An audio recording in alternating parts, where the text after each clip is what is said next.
Don Hodges here with another story demonstrating how Proverbs 3, 5, and 6 can really work in your life or the life of a believer.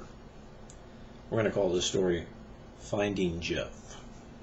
And this is just one in a series of stories about him, but it's one of my favorites.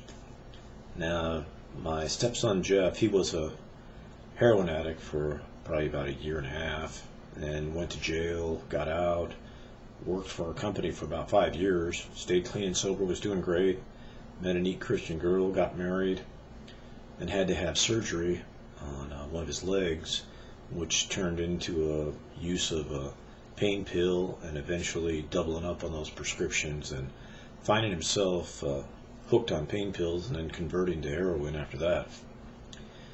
And when we found out, it was around Thanksgiving, and he has just disappeared basically.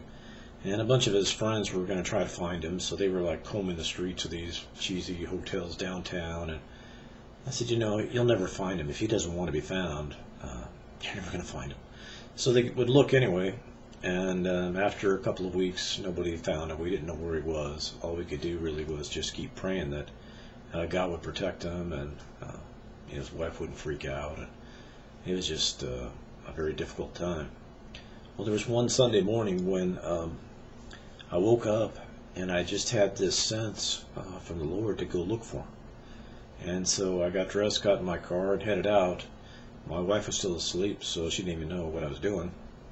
And I went driving around downtown, just all these streets, Van Buren, and all these different streets down there, and just praying that the Lord would direct me to him, and I didn't find him. And so I was at this one intersection. I'd been looking for about a half hour, and I was at this stoplight, and I was listening to worship music on my radio, CD, and as I was sitting there, I was just asking God, I said, you know, Lord, you know right where he is. If you wanted me to find him, you could make it happen. But it's been a half an hour, I've been driving around, and, you know, I don't know all day, so I'm thinking maybe that was just me, and it's just my imagination or something, but if you're going to want me to find him, Lord, you're going to have to do it real quick, because I want to be heading back home. And as the light changed green, I looked up to my left, diagonally across the intersection, and I saw his truck sitting right there, right where I had stopped. And I thought it was it at first, and I thought, you know, I could be wrong, so I pulled up there. Sure enough, that was it. He wasn't in the truck, but because of that, we were able to find him that day.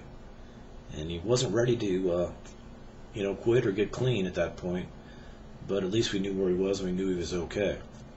And eventually, not too long after that, it was Christmas Day, and my wife and I were talking, and the same kind of thing happened. We hadn't heard anything from him.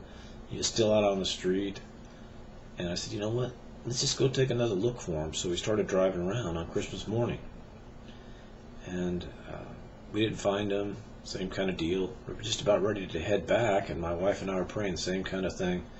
You know, we're going to go home, Lord, but you know right where he is. And so as we were praying, I looked ahead, and I saw this guy walking away, and I could just tell it was him. I said, you know, that's him right there. So we pulled up. Sure enough, it was him. I got a chance to talk to him, pray for him. He still wasn't ready to do anything, but we got to see him again. We knew he was okay. And a few weeks later, he went with us to Calvary Ranch in San Diego, stayed a week, got clean and sober, totally turned his life around thanks to the Lord, and now he's doing great.